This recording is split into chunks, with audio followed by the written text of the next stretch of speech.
Alright, so, I don't know how well this is going to come out, but fuck it, I don't care. I've been seeing a lot of people on Facebook, and they've been saying things such as, if you voted for Trump, you have no place on my Facebook. You have no place on my friends list. If you voted for Trump, I am unfriending you. Now, before this election, my wife and I figured out who we were going to vote for, agreed that we weren't going to cancel out each other's vote. Didn't take us very long to realize we were on the same page. Then, we went and we voted. And we also agreed that we would not tell anyone how we voted. That holds true after the election. We are still not telling anyone how we voted. We haven't been asked, and that's fine. We're also not volunteering it. So, you can surmise whatever you want about how my wife and I voted. But we have a secret ballot in this country for a reason. That reason is to avoid voter intimidation. Now, a person who really, really, really doesn't like Trump, and who I already know doesn't like Trump, isn't going to intimidate me one way or the other. If they were a person who really, really, really liked Hillary, and I knew they really, really, really didn't like Hillary, and the vote went the other way, it still wouldn't intimidate me. My point is, it's great. You have the right to friend or unfriend whoever you want on Facebook. But I gotta tell you a story. If you're still watching, if you haven't just assumed the worst and unfriended me, then congratulations. I gotta tell you a story about this guy I knew about 20-some plus years ago. It's almost, 25 years ago by this point now.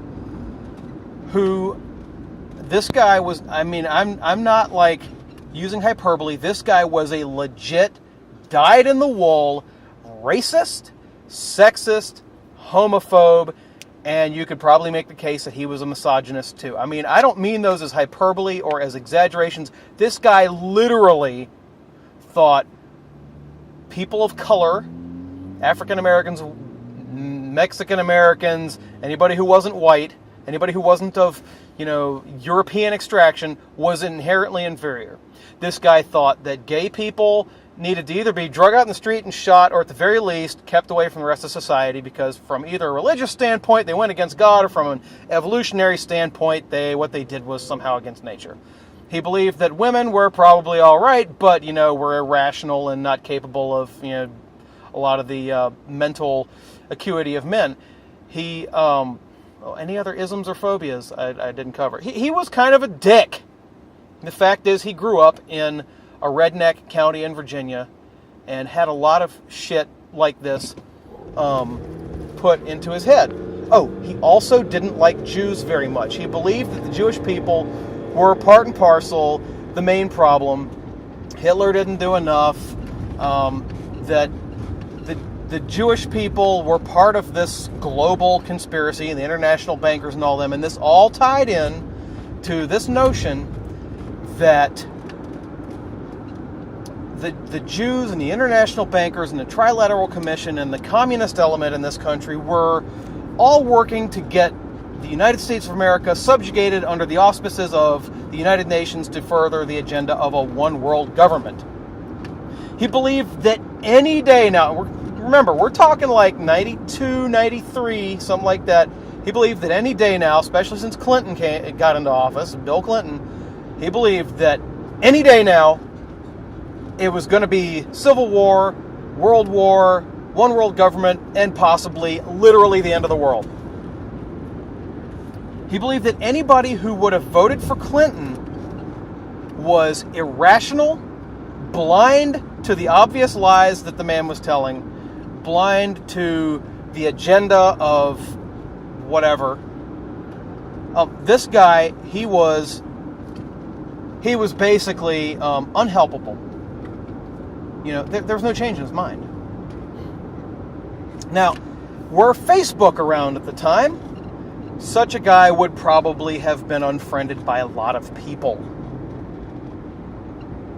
This guy was a musician, though, and being a musician, in a small town, there weren't a whole lot of musicians that he was able to associate with, but he, through a roundabout means, came across an older gentleman who was kind of sort of a neo-hippie. This guy, wasn't perfect, neither was the racist. And instead of shouting him down, saying, "Don't come around here anymore, you're a fucking racist," instead of saying, "You're stupid, you're wrong, you're stupid," he occasionally jokingly would put his hands on and go, "Heal! May the demon be removed for you," kind of making fun of the whole, faith healer thing. But he was never impatient with the racist kid. He never shouted him down. He never told him, "You're stupid, you're a racist, you're a homophobe." He put things in terms that this racist kid, this homophobic kid could understand. Said, "Well, yeah, I used to work with this black guy who did this, that, or the other thing, and said this, said that. It was very wise in this way. Yeah, I have a gay friend, and he's pretty cool. In fact, one day the racist homophobe said, what would that guy do if I called him a faggot?" And the neo-hippie was like, he would probably be very disappointed in you. He would probably, look at you unfavorably, but he would, take it in stride because he's dealt with that a lot throughout his life. He's a good guy and he's patient. Over the years, the racist kid got out into the world, and because he wasn't constantly yelled at, constantly told he was ignorant, wasn't constantly told that he should shut up, but instead, through the tutelage of this guy and, honestly, one of his teachers in school, who was patient with him and who encouraged him to look beyond his own prejudices and the confines of his own small town, this guy was able to start to see people who belonged to these horrible groups and start to see actual individuals within those groups and say, that guy's not so bad. That gal over there's not so bad. That gay guy's not trying to rape me. That person over there who believes in a slightly different religion, he seems like a decent guy. And over the course of a few years, this guy realized, I can't believe all that racist bullshit anymore. I can't believe all that homophobic bullshit anymore. Everybody deserves to have the same rights under the law. Because if you want to look at it from a religious standpoint, we are all God's children. If you want to look at it from an evolutionary, humanist standpoint, we are all made of the same star stuff, as Carl Sagan said it. If you haven't figured it out by now, that racist kid was me as a teenager. And people shunning me or unfriending me or whatever would not have changed a goddamn thing about me. People who were patient with me and showed me another way to think and showed me an example of how to be tolerant even of those who are intolerant, not tolerating the intolerance,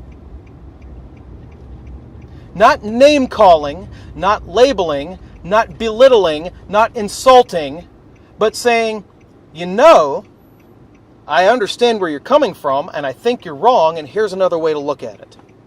My mind was never changed by anyone yelling at me, telling me I was wrong, telling me to shut up, telling me to sit down, telling me to take my medicine, except in the very rare cases where I did something so heinous, where I knew I was wrong, like, let's say I called somebody a name and they went off crying. You really shouldn't have done that. Yeah, you're probably right. I'm not even talking about it in the context of any kind of ism or phobia.